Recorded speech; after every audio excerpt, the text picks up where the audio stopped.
देखिए आज का जो टॉपिक है वो है दंत क्षरण। दंत क्षरण यानी दांतों का एक तरह से सड़ना। तो ये दांत जो है वो कैसे सड़ते हैं इसके बारे में आज हम लोग को जानकारी चाहिए।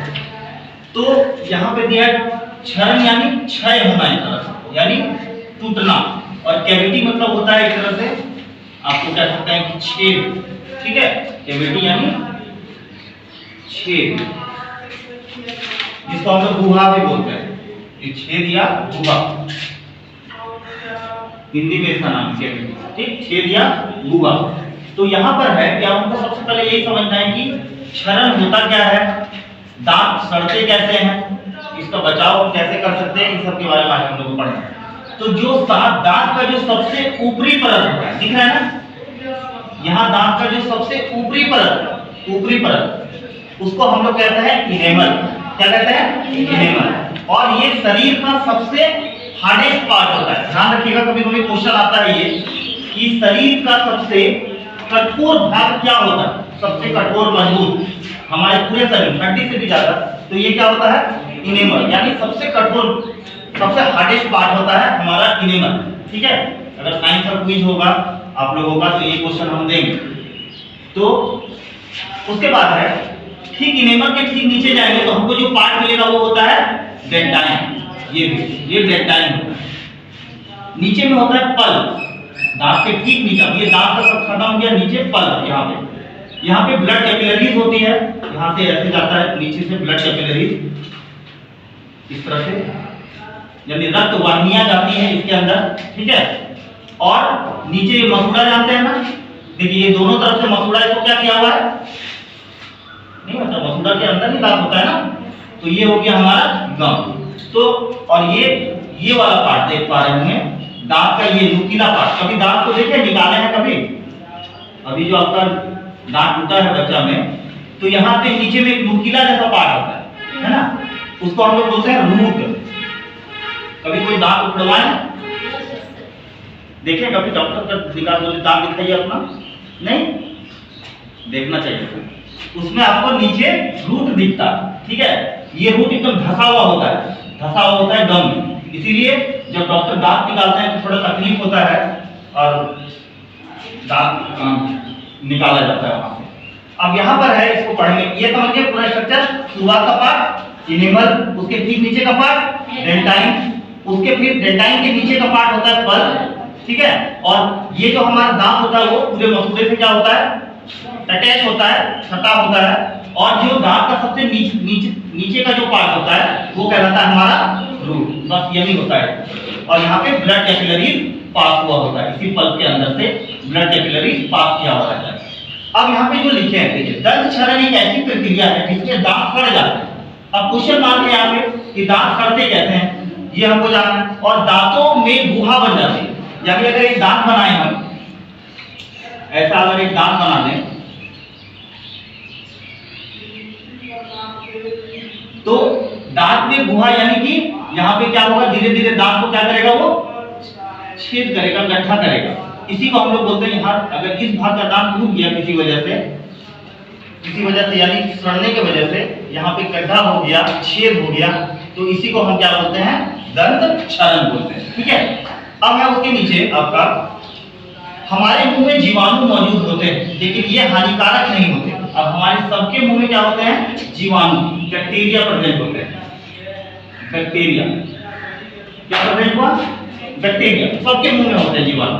ठीक है, और यहाँ पे दिया हुआ है कि ये हानिकारक नहीं होते तो हैं लेकिन ये हमारे लिए हानिकारक नहीं है।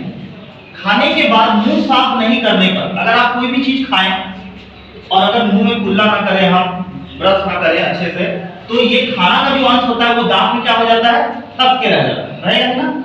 अगर हम कुल्ला ना करें तो ये दांत के बीच बीच में क्या हो जाता है, फंस के रह जाता है, और ये हानिकारक जीवाणु को पनपने लगते हैं।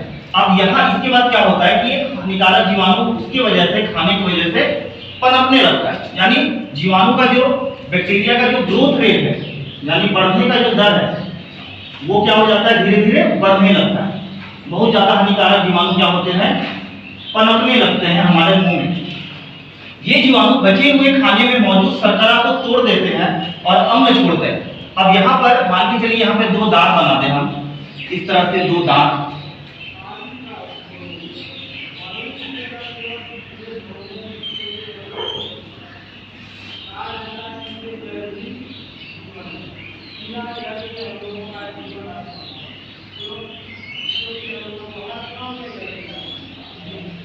ये दो दांत। अब इसके बीच में खाना मेरा क्या हो गया, फंस गया। यहाँ देखिए ये क्या है, जो हमारा कोई भी खाना चॉकलेट वगैरह जो भी ये फंस गया। अब क्या होगा, ये अब एक दावत है, दावत यानी इन्विटेशन है, किसके लिए, मुंह में उपस्थित जीवाणुओं के लिए। यार ये आज चॉकलेट मिला है हमको, ठीक है। उसके बाद हम खाना खाने के बाद क्या करते हैं, छोड़ देते हैं ना। अगर हम छोड़ दिए, कुल्ला वगैरह ब्रश नहीं किए, तो क्या होता है, अब ये बैक्टीरिया के लिए एक तरह का इन्विटेशन है, आओ भाई आज खुशहाली का दिन है, डेयरी मिल्क फंसा है मेरे मुंह में, है ना। अब सारा बैक्टीरिया क्या करेगा, इस पे लगना शुरू करेगा, यानी इसको खाने आएगा सब, ठीक है। तो अब इससे क्या होगा, इससे दो चीज होता है। पहला ये कि बैक्टीरिया का ग्रोथ रेट बढ़ जाता है, यानी बैक्टीरिया अपने आप को पूरा बढ़ाने लगता है जल्दी जल्दी, क्योंकि इसको खाना मिला है, बहुत जल्दी जल्दी अपने आप को ग्रोथ करने लगता है। दूसरा चीज क्या होता है कि ये खाने के समय जब खाना खाते हैं तो एक एसिड को छोड़ता है, एसिड। अब कौन सा एसिड होता है, वो एसिड का नाम है लैक्टिक एसिड। कौन सा एसिड, लैक्टिक एसिड। अगर क्वेश्चन रहे कि मुंह में उपस्थित जीवाणु दंत क्षरण के समय किस अम्ल को स्रावित करते हैं, कौन से अम्ल को सिक्रीट करते हैं, तो इसका आंसर क्या होगा, लैक्टिक एसिड। यानी ये बैक्टीरिया लैक्टिक एसिड को छोड़ता है। अब एसिड जो है, ये एसिड जो होता है वो सही नहीं होता है, ये एसिड पावरफुल होता है और ये इनेमल को धीरे धीरे, ये स्ट्रॉन्गेस्ट पार्ट है हमारा इनेमल, लेकिन फिर भी ये जो लैक्टिक एसिड है वो इसको क्या करता है, धीरे धीरे खत्म करना शुरू करता है। यहाँ तक अब धीरे धीरे इनेमल खत्म हुआ। अब इनेमल के बाद कौन सा आता है मेरे पास, डेंटाइन। इसको भी कभी कभी ये क्षय करता है, इसको खराब करता है। अब जब इस तरह से खराब होगा तो अब क्या होगा, बार बार खाना क्या होगा, इसके अंदर आके क्या होगा, फंसेगा ना, यहाँ गड्ढा हो गया तो बार बार खाना इसके आके फंसेगा। अब धीरे धीरे ये बैक्टीरिया इसको पूरा खाना खाते खाते ये पूरे दांत को क्या कर देता है, सड़ा देता है तब से, यानी क्षय कर देता है। और इस तरह से हमारा पूरा दांत क्या हो जाता है, खराब हो जाता है। अब यहाँ पर सवाल है कि हम कैसे बच सकते हैं इस दंत क्षरण से, हम ऐसे अपने आप दांत का बचाव हम कैसे कर सकते हैं। तो दांत के बचाव के लिए हम क्या कर सकते हैं, खाना खाने के बाद हम क्या करें, सही तरीके से कुल्ला करें। दूसरा चीज, हमें कितने बार ब्रश करना चाहिए, 2 बार, ठीक है, एक सुबह में और एक बार सोने से हाँ पहले, यानी खाना खा लिया उसके बाद हमको क्या करना चाहिए, ब्रश करना चाहिए। इससे क्या होगा कि अगर आप दांत में कोई भी खाना का अंश फंसा है तो वो क्या होगा, बाहर निकल जाएगा, और उसके बाद बैक्टीरिया उस पे लगेगा क्या, नहीं लगेगा, जिस वजह से क्या होगा, जो खाना है वो बाहर निकल जाएगा और बैक्टीरिया अपना काम नहीं करेगा और ना ही लैक्टिक एसिड फॉर्म करेगा। अब लैक्टिक एसिड फॉर्म नहीं करेगा तो हमारा दांत सड़ने से क्या हो जाएगा, बच जाएगा। अब ऐसे सिचुएशन में अगर हमारा दांत खराब हो गया है तो हमें जल्द से जल्द अपने दांत को किससे दिखाना चाहिए, दंत चिकित्सक से, ठीक है। अब वो क्या करेंगे, इस दांत को भर देंगे।